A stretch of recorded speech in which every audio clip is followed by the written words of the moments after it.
Welcome, everyone. It's Angelo Robles, and welcome to Family Office TV. Today, we're going to cover the multi-trillion-dollar opportunity. Our special guest today, we're very fortunate to have Dr. Harry Kloor. Harry is a successful serial entrepreneur, scientist, technologist, educator, policy advisor, author, and Hollywood filmmaker. His current endeavor is beyond imagination. It has developed a suite of exponential technology solutions that employ AI, AR, and robotics, including machine learning, in a human-computer interface technology to enhance and revolutionize the world's workforce. According to the U.S. Council of Graduate Schools, Dr. Kloor is the only person in world history to earn 2 PhDs at the same time. His degrees are from physics and chemistry in 1994 at Purdue University. In addition, he is a chief science officer at Singularity University and the executive co-founder and CEO of Beyond Imagination, a robotics and AI platform company focused on bringing humanoid robotics to the market rapidly. Harry, welcome to the show. Hi, thank you. It's a great pleasure to be here. And actually, really, my title is absolutely not clickbait. It's more than 100% true.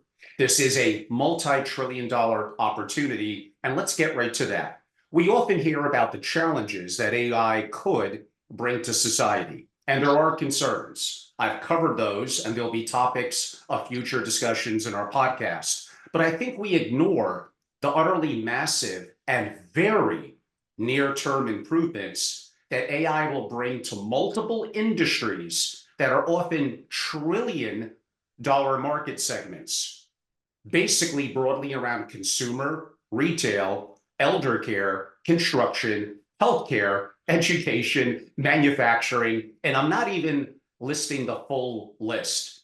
This could be a once-in-a-lifetime opportunity where the world is changing faster than we could ever imagine. And yes, it could be a little scary. We're on a roller coaster. But the opportunity for not only societal enhancements, but investment opportunity for family offices. If you could talk a little bit about those industries and how they'll be impacted by AI and robotics. Absolutely. That's a big question. Let's parse it down. First of all, there's AI itself, and all the rage right now is large language models, or as Ray and I like to call them, large event models, because it's not just with words, it could be with images and sound and other items. You should keep in mind, AI has been around for quite a while, and there's a lot of utility outside of LLMs, and I'll get to that in a moment with robots. The current trend with OpenAI and with Meta and Google, and now XAI from Elon Musk, is at the top of everyone's interest in investing in an impact. The first thing I would want folks to understand is these are collaborative tools. So they work best with a human. And so human, no LLM versus human with LLM. The human without the LLM is going to lose. That's will be true in almost everything. Now, can they operate by themselves? You could program it to go off and do something, but still a human was involved then in giving it marching orders. Whether it's education or in the fields of finance or in the fields of entertainment, there's going to be massive impact there without robots. So first of all, there's AI without robots and what the impact is. And it is going to affect massive trillions of dollars.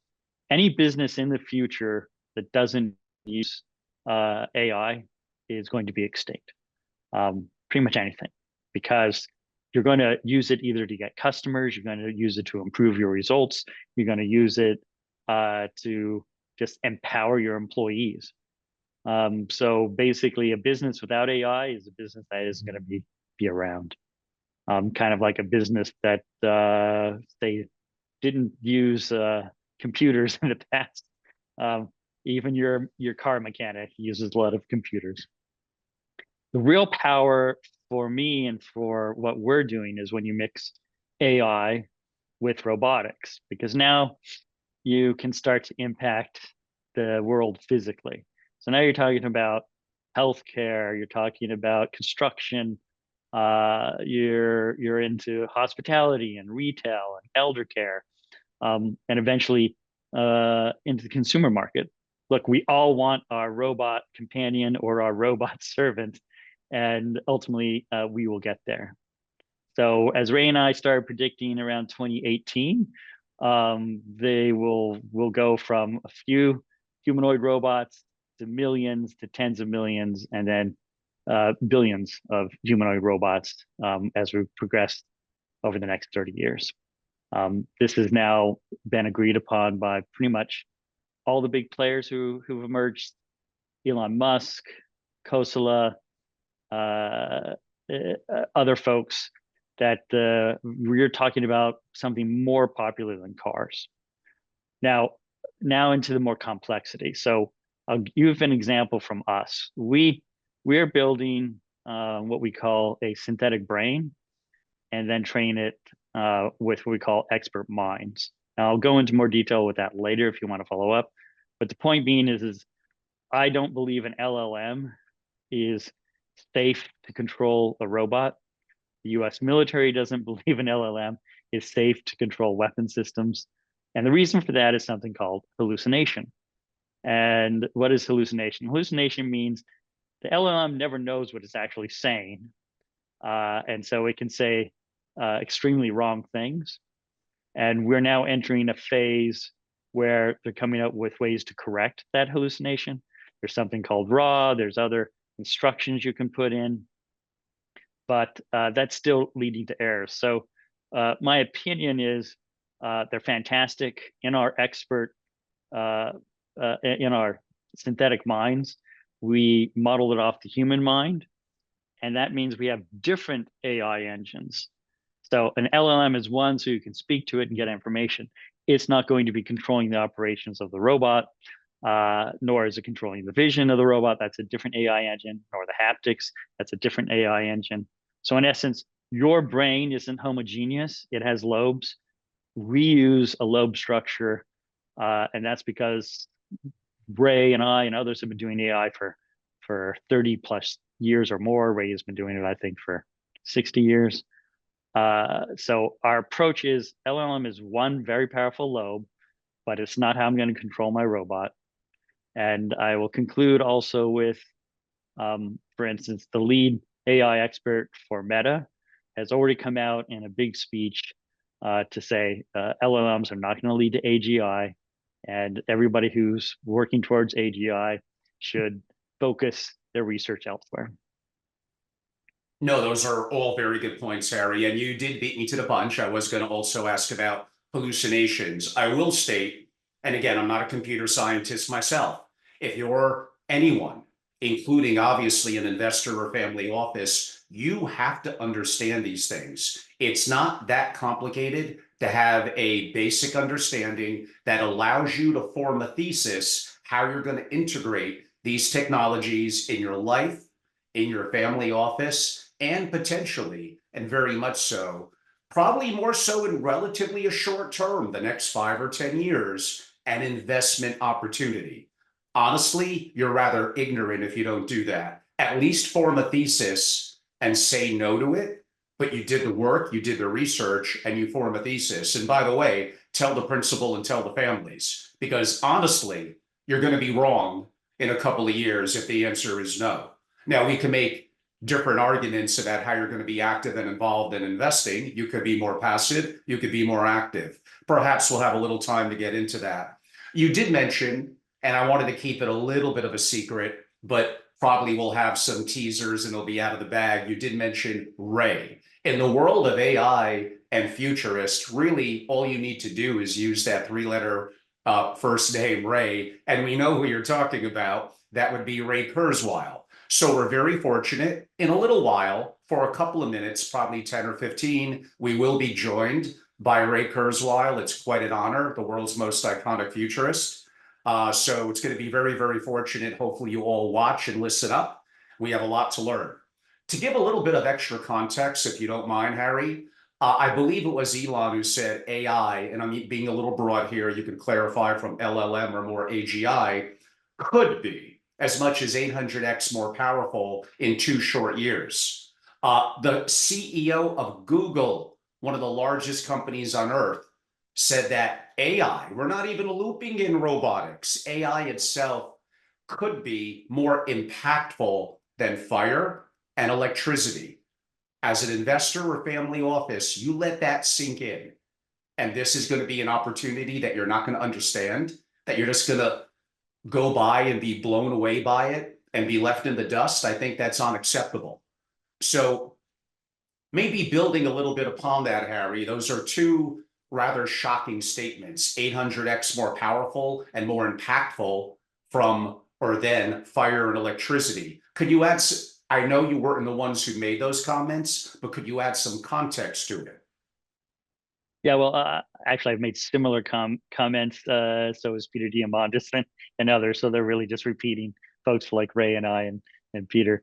I would say absolutely, it's going to be something on par with electricity in terms of transforming the world that we live in. It will impact everything. It will impact how we live, the food we have, our free time, healthcare. It all sort of snowballs. So, for instance, AI and AI plus robotics should lead to way lower energy costs. It should lead to universal healthcare for everybody. It's one of our plans, in fact, is if I will go from, when we haven't discussed what we're doing, but one of our big desires outside of bio manufacturing and pharma is nursing and elder care, because I care about solving these problems. And there's 18 million too few healthcare workers coming by 2030. There's already millions, if not tens of millions, too few elder care workers. And when we are able to train, and this is rapidly approaching, to have both the AI and the nurse, and I believe we can achieve that actually in the next 3 years. Imagine, because you can duplicate it as many times as you want. So there's about 2 billion people who never get to see a doctor in the world. Imagine now everyone can get to see a doctor, because I can duplicate the best doctor AI brain and provide it anywhere on the planet. And so imagine the impact of that on longevity. But now AI is also going to have much better analysis of your diseases, much better analysis of your diet, much better predictive abilities looking at your genome, your environment, and everything else. So what happens when we have far less illness, far more longevity? That's going to transform the world, again, all driven by AI. Same thing for food production. Same thing for Yes. transportation. Same thing for energy. If people are concerned about things like global warming, well, AI is going to resolve that in many different ways by making things more efficient, making solar energy more efficient, making all these other forms of energy. So AI will be impacting every segment, and then down to the personal level. I mean, already, tens of millions of people this second are probably using some form of an LLM to enhance their work. I know artists who have cut from 6 months on some art projects down to 3 days, and they're doing Yes. 10 times more licensing. So there you go, right there. There's the 10x. So every aspect of life is going to be impacted in ways that you can't imagine. As I mentioned before, you couldn't imagine in 1970 how important computer diagnostics are for cars, and now, of course, all cars have more computer chips than you count, not literally. So even your mechanic who's working on new cars has to know how to use this technology. Imagine what happens when AI comes in and it's starting to analyze your car and the behavior and your gas mileage and everything else. So as impactful as electricity, I would say yes. How can I guess we kind of addressed it a little bit in the hallucinations, but how can biases be mitigated in AI algorithms and models? Um, well, how could it? Well, you could have a really smart AI, teach it um, somehow not to be biased. It'll still be biased, but then instruct it to make a new LLM that isn't biased. Uh, the the problem is humans are biased. So I've tested numerous LLMs, and so far I've never found one that isn't biased. And because where they get their data sets will depend upon the answers that they give. Um, and so in science, having such bias is very bad, because if you're making a conclusion, all science is about making a prediction, do an experiment, get the result. LLMs aren't that. LLMs are programmed in certain data sets. Mhm. Certain biases are handwritten in, literally handwritten in, and then you have to deal with that. So what you could do is use use several of them to check your answer. One that's biased on one side and one biased the other area, and then use your brain to compare. Trying to see how to phrase my next question. There's obviously people besides a job issue that have concerns relative over AI becoming very advanced, being so far beyond quote unquote us as humans that we're relatively uh, not only just insignificant, we're disgusting to them. We have all these flaws, and why do we need quote unquote humans? Could I take the approach of, and I don't, it's a careful question on religion and morality, but broadly, we are the creators of the technology and the AI. If AI does develop a level of singularity, may it look at humans, broadly speaking, almost in a godlike manner, and hurting them or causing damages would be not even, it'd be beyond their comprehension. Um, so you're saying hurting humans, AI hurting humans would be beyond their comprehension? Well, if they look at us as being their creator, but I guess how could Yeah, that I guess I'll take us back to any religion. Let's start with Cain and Abel. Um, the I uh, I don't think that's true. Quite frankly, if an AI did develop consciousness, first of all, it wouldn't all be one. So that happens in the science fiction world, like in Terminator or Star Trek or Star Wars. Mhm. The AIs are all one. So first of all, we already know there are numerous LLMs out there, and there'll be many other AIs.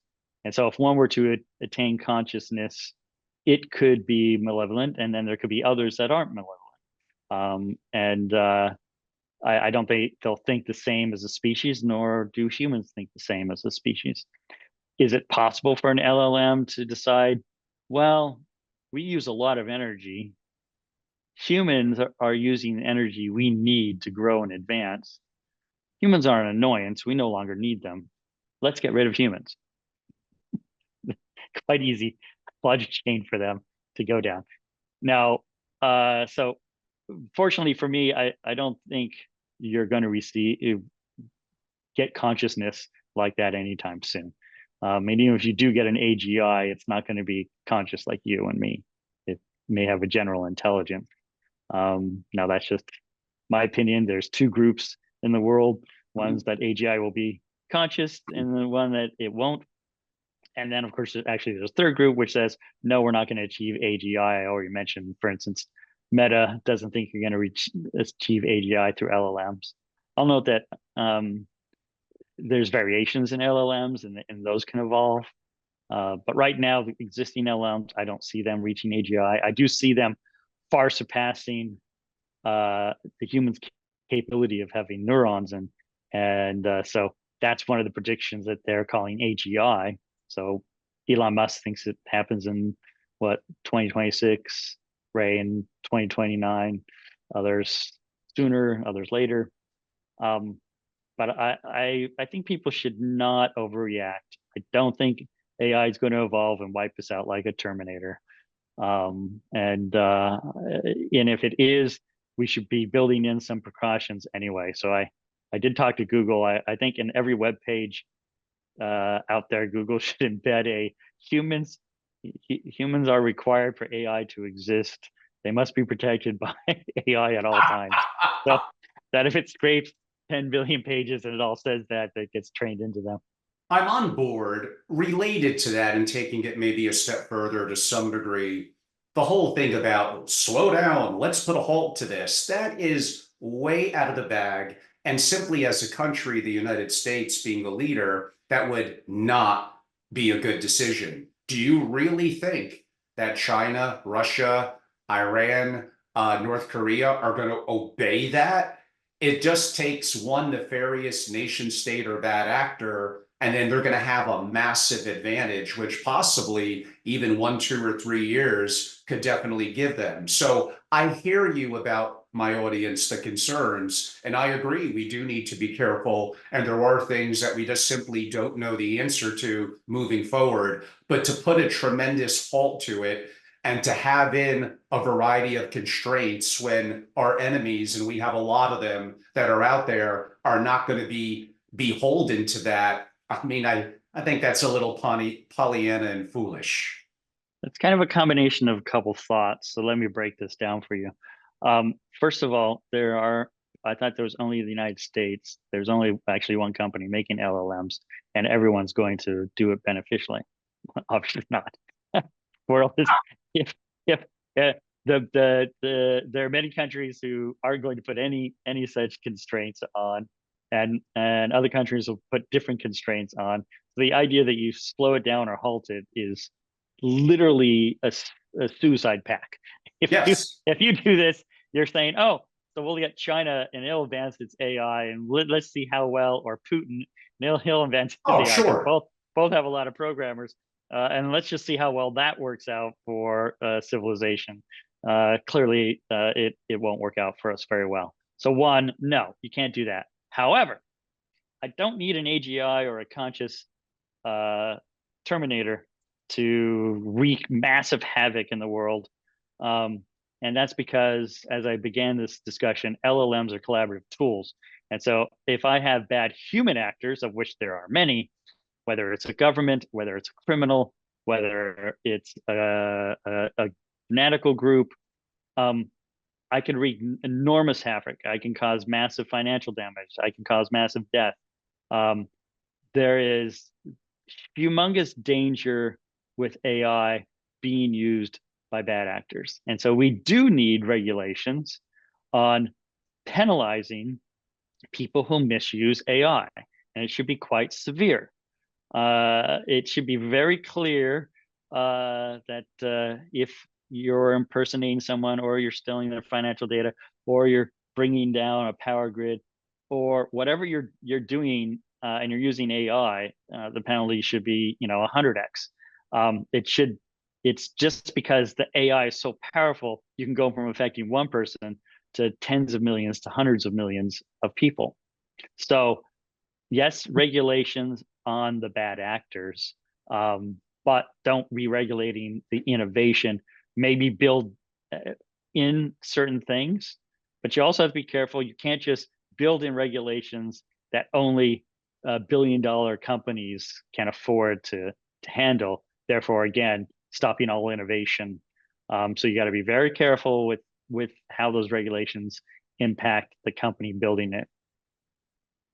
Of course. And you did bring up, on a somewhat of a more positive note, you did bring up earlier in terms of $1 trillion industries that could be impacted.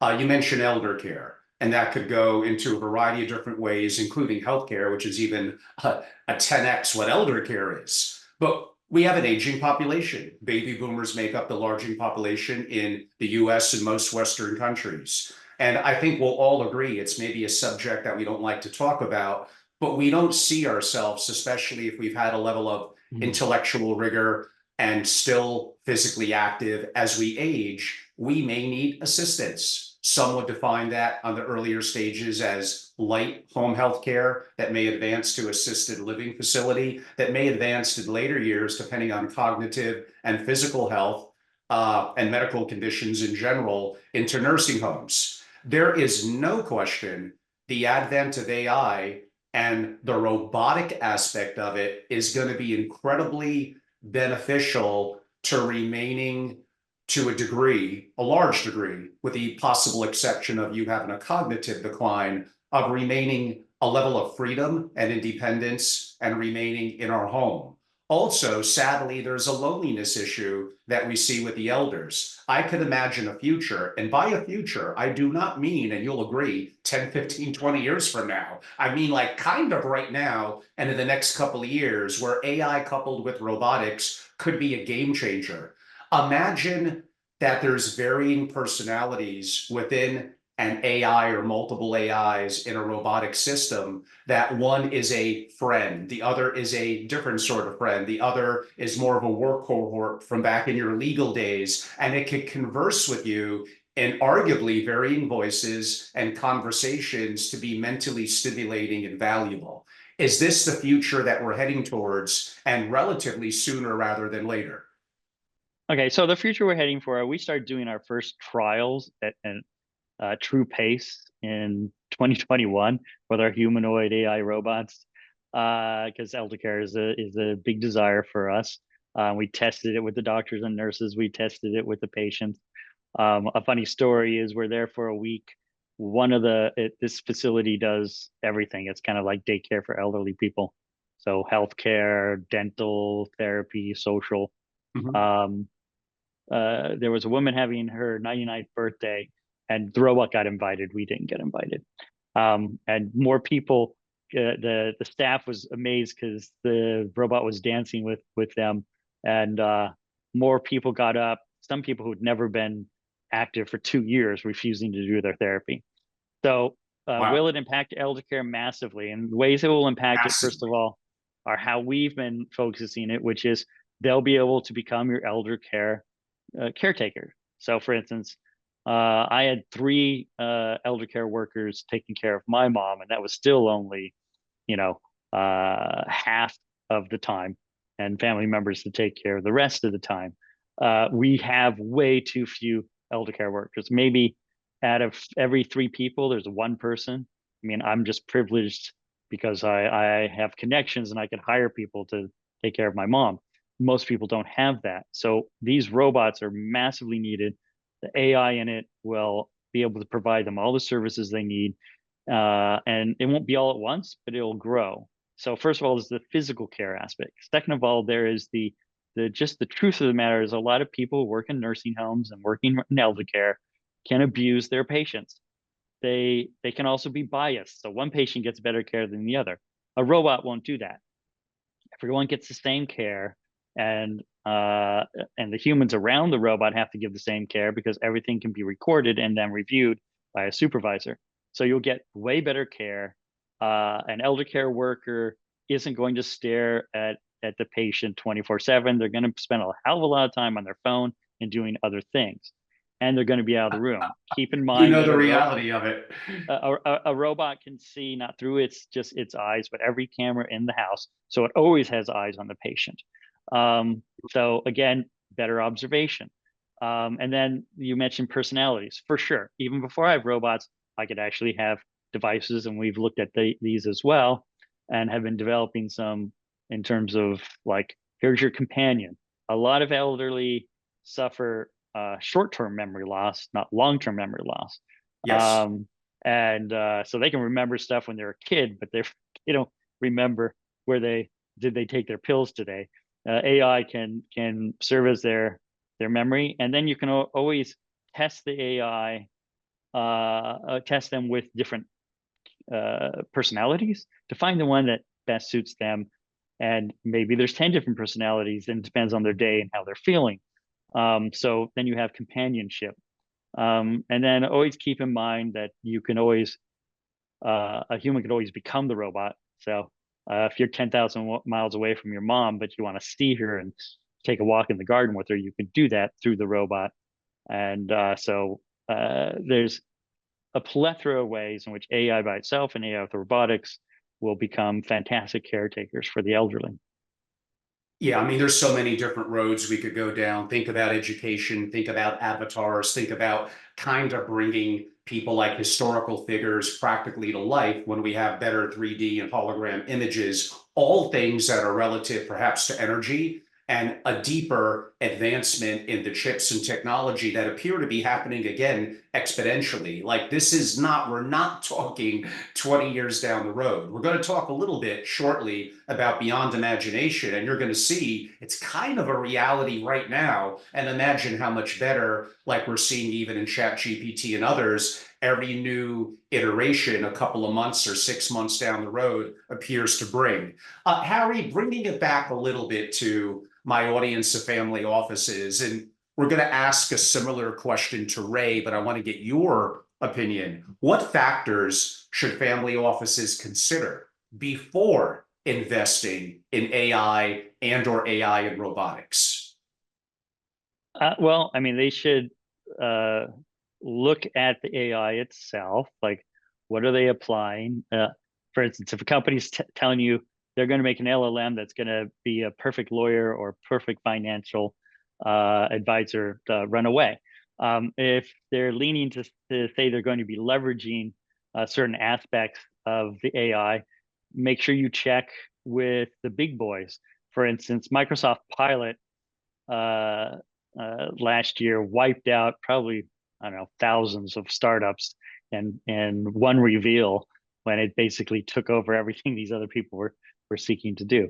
On the other hand, don't think that the giants are the only ones who have innovation, because somebody can go up with a clever application of an LLM or an LLM plus other AI. So, for instance, we're a good example. We have not a religious view of LLMs. It's one lobe in our system, and there are many other forms of AI. For instance, the version of AI for object recognition is very unique and powerful if you use the right engine. So find out, what is their use cases. It's important to look at the team. I mean, are these visionaries or are these just a bunch of business guys who've come together because they're following a trend? So team is very important. As our company was executive founded by Ray and I, and then our founding team includes Tony Robbins, Dean Kamen, Paul Jacobs, Anush Anasari, and others who came together so we could launch Beyond Imagination. So that's very important. Do they have good technical leads? Like we have myself, we have Ray to help, we have Bill Fisher, Justine Zander, and others. So make sure they actually know what they're doing. They just didn't hire a bunch of people offshore. And then what is their application? Is there traction? Is there a market? And so don't just jump on because someone says that they have AI. Be aware that pretty much everyone, maybe iced tea companies. I remember iced tea companies were using things like blockchain, and their stock went up. So just look at the tech, look at the people, and see, does it make sense? Is my recommendation. And staying on the theme of family offices and investing, and I know it's a little off topic to your core focus, but you're going to certainly have a opinion on it. How will AI transform, like now meaning the next months into year or two, investing in wealth management? So, I mean, again, you could use AI right now for uh, reviewing different markets, for evaluating, like, the application, for doing different scenarios in terms of, okay, say I'm running a family office. A lot of family offices do real estate. Well, with an AI, you could analyze everything from crime trends to schools to transportation to all the various elements and bring them all together and then make a predictive map. What's going to be like next year, 5 years from now? You could have it scour all the government records to see what new things are coming in. Are they putting a new mall in? Are they going to be removing lanes in the road like they do in California? And all these factors could help you decide, is this a good real estate investment or not? But at the end of the day, you have to use your judgment. So it's a collaborative tool. You have to look at the answers it gave you and go, okay, does that make sense? You have to use common sense. LLMs have no common sense. And I mean, we kind of hinted at it earlier, but with the advancement in the technology, in energy utilization, in chips, those are what I would call recent advances allowing AI, like Ray predicted back in his book in 1999, that 30 years later, and we're right there, being the powerful system or that it's growing into, recent advances in AI are ushering in a new era of robotics, which of course your company, Beyond Imagination, and we'll dive a little bit more deeply into that in a minute or two.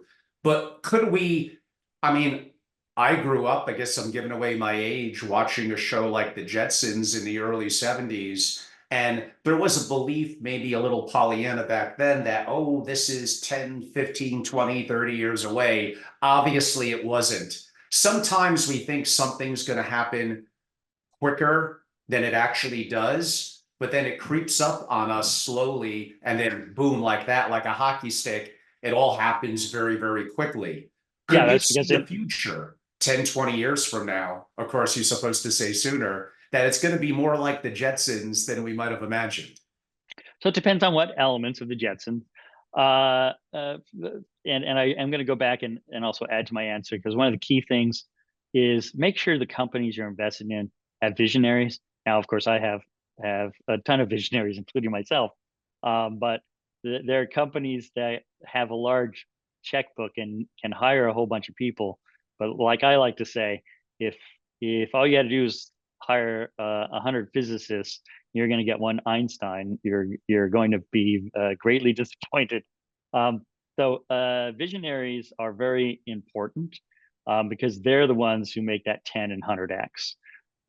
So that's an additional advice I make, regardless of what you're doing in technology.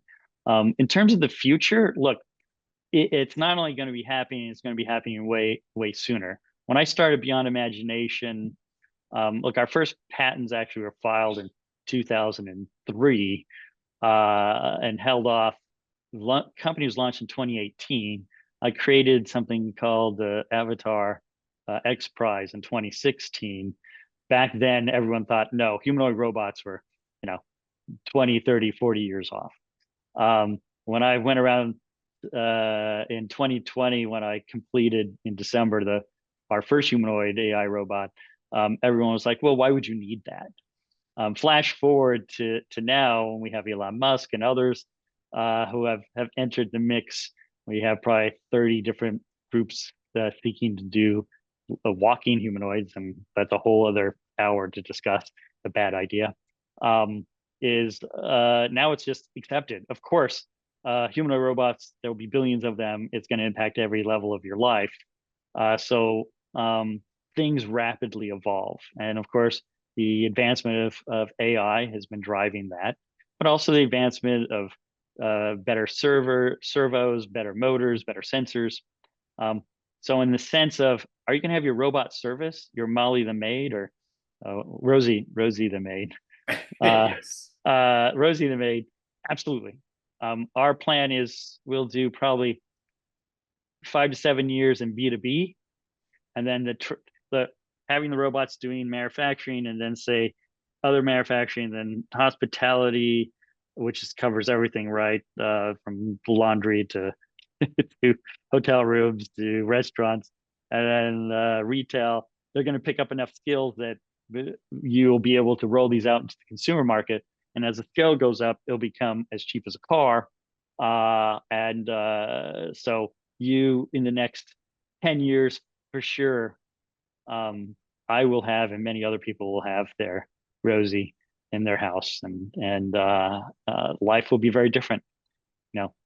Many of the manual things that you do at home, you won't do unless you want to do it. Like, I like to cook, so I'll still cook, but I'm not a big fan of doing laundry or vacuuming or doing yard work. Well, I was going to ask you to tell us more because obviously my audience could see your backdrop, and I guess we're looking at the beyond imagination humanoid robot. And we did mention industries and sectors before: elder care, manufacturing, broadly consumer, construction. You mentioned starting originally more in the home and then transitioning to business. It looks No, really no, no. We're the starting opposite. business, and then you transition to home later. I mean, that tell us a little bit more. And you went the humanoid route when others said, like you said, that's going to be decades and decades away. Is it because as humans, we relate more to what we see visually that kind of looks like us? No? What's the reason? No. Functionality. Um, there is untold tens, if not hundreds of trillions of dollars built on infrastructure and tools. Uh, Ah, the There are two types of robots, and they're both fantastic.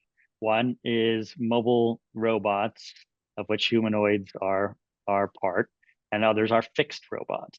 So fixed systems robots are very repetitive. They're not AI in general. They're just autonomous. I mean, they're just automation. And that works. But if that was the only thing, we wouldn't have 73% of all manufacturing still being done by humans. There are just many variabilities in tasks. A humanoid robot can do those tasks. So if AI can be trained up, it can learn how to do the various tasks. It can learn how to learn from the other humans and from the other robots, and it can adapt. If I need to make a change in a process, I need a new tool and I need to change my environment again and a new robot.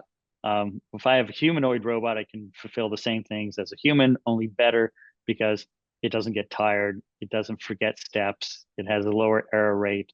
Um, and if you design it like ours, which is so it can use human tools and work in human environments, um, then it's a massive win because the same robot that I'm using in biomanufacturing, I could use in a blood lab, I can use in elder care, I could use in a hotel or a restaurant or etc. I might modify it if it's in construction to be a little stronger, but the AI brain will stay the same. In fact, I will note that our core product is the AI brain and the synthetic spine and the expert minds because we are starting as Apple, and our philosophy is that Steve Jobs is one of the most brilliant people who ever walked the earth. And I had the privilege of being able to work with him in my graduate school days. So he started as Apple, hardware, software, fully integrated. However, we've designed our system from the beginning, which is what you have to do. So I can then pop it into anybody else's humanoid robot that has the same mobility and sensors. Why? excellent. Because I don't see Elon Musk or any other robots as a competitor. I see them as an enabler. And I also see that they're going to run into a wall because they're going to just be 100% believing in LLMs. And I think, no, the brain of the robot needs to be a bit more like your brain if you want it to do human work.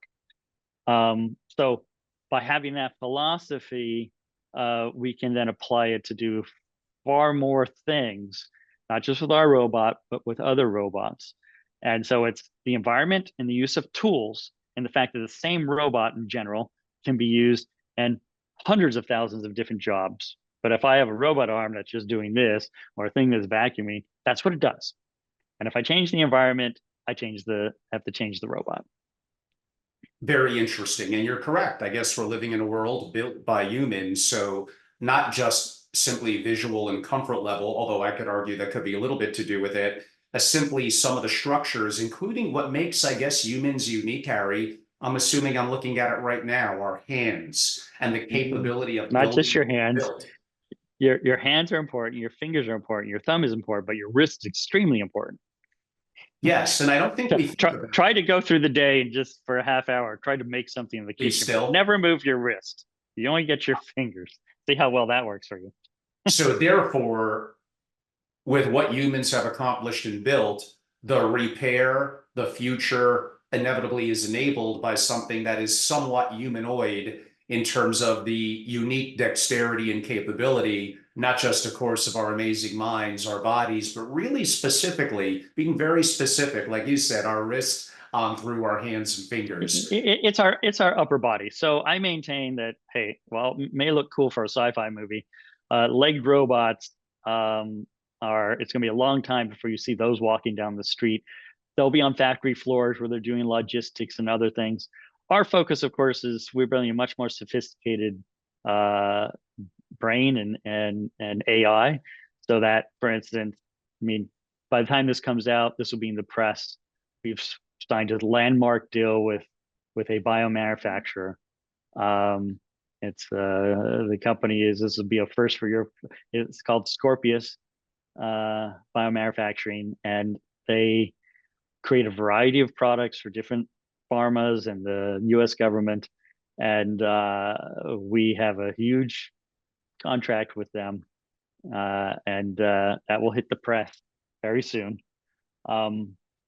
And it's going to be world changing. But one of the points is our system doesn't have legs because it can run far longer and it's far more stable.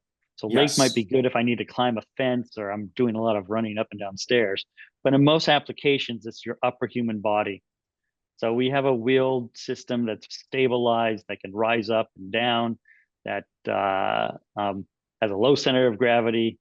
Right now runs 12 hours, but can run 36 hours, actually. Wow. 72 hours on the new system that's being developed. And of course you can hot swap things. So you have just continuous operation, or it can charge. So it never needs to have a down period if you don't want it to, because if you have 6 batteries, you swap out 2, keeps going. And why is that important? Because the legged robots, when they run out of power, will face plant. Legged robots use a lot of energy just to stand up as well as to move. They have a high center of gravity. They're quite heavy. So will we one day have legged robots walking around? Yeah, but you're going to have to reach a point where insurance companies are going to say, your thing is safe enough. I don't think it's going to face plant. It's not going to trip. I mean, I need someone to introduce me to a human that's never tripped, and then maybe I'll believe. Well, you'll be looking for a long time. Harry, we're basically wrapping up. I'm going to give a close today, and it'll be a little different than some of my traditional closes, everyone. As many of you know, I myself am an active allocator in both public and privates. And I really enjoy what I call exponential technologies. And it may just be a modest percentage of my portfolio, including in both public and private. But I do think that there's incredible things happening. For all the reasons that we stated in this relatively brief interview about how 800x in 2 years, about more impactful than fire and electricity.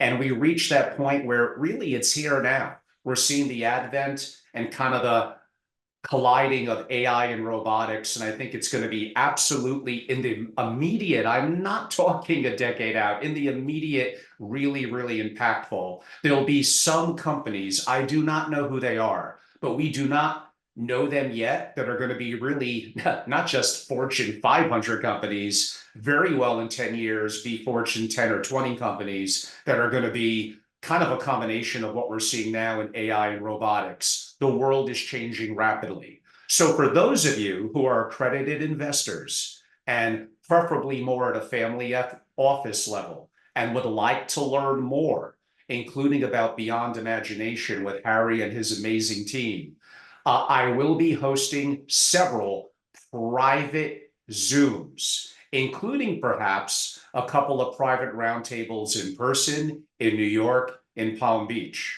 So if you're able to simply reach out to me from a variety of perspectives relative to this sector and this specific opportunity, I'll be able either to make the connection or help and share diligence and the experiences that I have investing in this community. So most of you know how to reach me through my website at angelorobles.com. My email is angelo@angelorobles.com. And of course, I'm very active on LinkedIn and other socials where I think it's pretty easy to find me, DM me, and have the opportunity to reach out. I may end up doing a series of these with Harry through a portion of the summer and early fall, but I do know in the next week or two, we absolutely will be doing one or two. And those will be very focused, not as much on broad education. That's valuable and a reason for this and Ray appearing today, but the opportunity to drill down into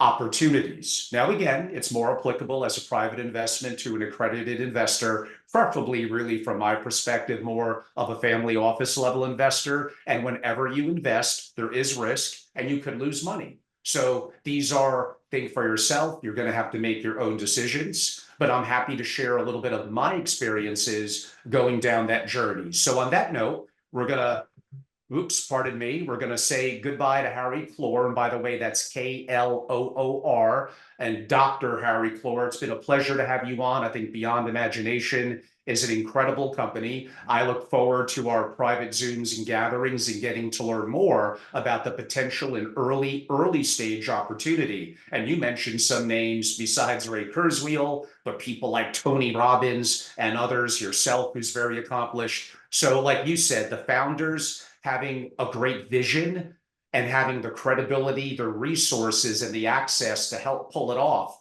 because this is not easy, I think is going to be very, very intriguing. And I look forward to learning more and perhaps in my own way being a part of it. We're very fortunate now in our interview to be joined by Ray Kurzweil.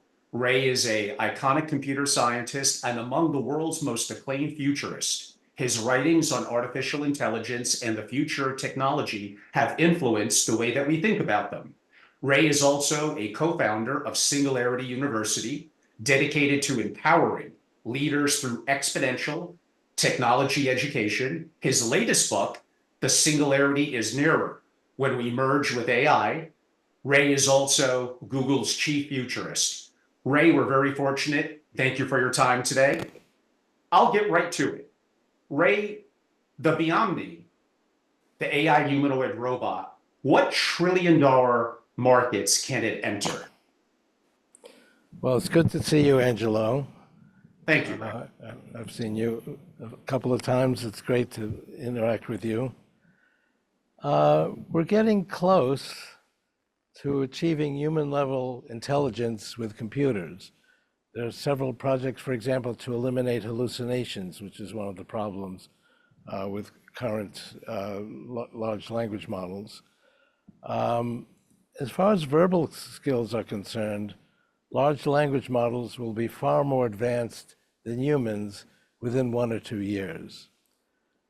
But to truly emulate everything that humans can do, AI must master all of our physical capabilities as well. There are many trillion-dollar markets that this will unlock, basically about half our economy. We need to, first of all, create robots that can perform physical skills in every field. For example, in medicine, construction, materials management, hospitality, and much more. This process has already begun. Then they will have to learn to blend these specific industry-based skills together in order to pursue each of these markets, something that is eminently feasible and is now starting. For example, today, if we want help cleaning up after dinner party, it's a very simple task, but computers have not yet done that, but we now have the ability to do that. We can direct one or more humanoid robots to do exactly that, step by step. This is already feasible. However, going forward, we will rely on large language models to generate and implement the instructions. We can direct one or more humanoid robots to do exactly that. This is already feasible. However, going forward, we will rely on large language models to generate and implement the instructions. These models will go beyond language, so we should really be calling them large events models. The model will note that there are many different processes to follow depending on the condition of each object, so it has to be flexible, which these models are. If a plate is just soiled, the robot would pick it up and place it in a dishwasher. It would need to learn when to put it inside of the dishwasher, note when the dishwasher is full. If there was a large piece of food still on the plate, it would need to wash it off in a sink before placing it in a dishwasher. If a bowl had food in it to be saved, it would need to place it in a refrigerator or freezer. Obviously, there are many other processes that are needed, but if it watches this, it would learn all these different processes and be able to generalize from them. Given the flexibility of large event model learning, it would be flexible enough to perform all tasks correctly. So this is actually feasible now. When learning, the robots will need to continue to train in the physical world so they can perform all tasks correctly on different types of input. But given the flexibility that we have already seen in large event models, this will become very feasible. Humanoid robots will be able to do every task relating to setting, clearing, cleaning tables in the hospitality industry. This approach, merging large event models with humanoid robots, can and will be applied to many trillion-dollar markets. For example, we're already training robots to build houses from the ground up, and they're going to expand into every type of construction. We will need several humanoid robots to work together to carry large, heavy objects, like lumber and steel. But once one robot can learn to carry objects, or hammer them together or bind them, and do all of the many types of tasks to build homes, bridges, and roads, this market will accelerate quickly. We can also use large event models to train robots to create and oversee indoor vertical farms, to grow and harvest an abundance of fruits and vegetables in locations that are not conducive to traditional outdoor horizontal agriculture. In medicine, humanoid robots will perform every kind of task if the testing equipment is available. They will also carry out every type of treatment, basically emulating what nurses do. We'll have large event models that are powerful enough to create humanoid robots to emulate everything that doctors now do. In terms of product distribution, humanoid robots will perform all tasks from end to end. So companies such as Amazon already have specialized equipment to help accomplish this, but once there's an enormous market for humanoid robots and their future versions, they will become very inexpensive and accessible to all businesses, large and small. They'll perform retail work, including sophisticated jobs that require customer interaction. After all, AI's language skills are already more advanced than its physical skills today.